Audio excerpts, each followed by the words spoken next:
If you love gardening like we do, you will want to check out this 5-tier rolling gardening baskets. Really cool solution. Something I like. It's not permanent. Maybe if you're renting, maybe if you don't want to do major landscaping, you can plant all of your vegetables here or flowers. We've done both in a similar cart. This one's really nice, was really easy to put together, all steel frame.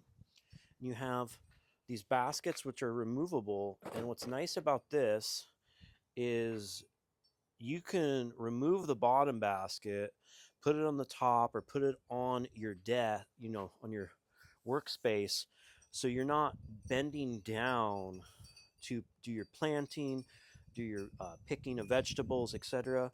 You can bring this whole thing.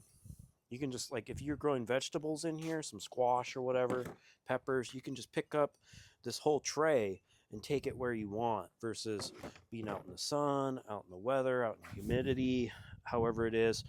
The front wheels are locking, so you can also move it around, and it's great for a temporary solution. We planted some squash and stuff in one of these last year, and it worked really well. These have these like mesh covers here for roots, and there's drainage throughout. You can see how they go on. It all wheels around really nice. And I hope this video helps you with your buying decision.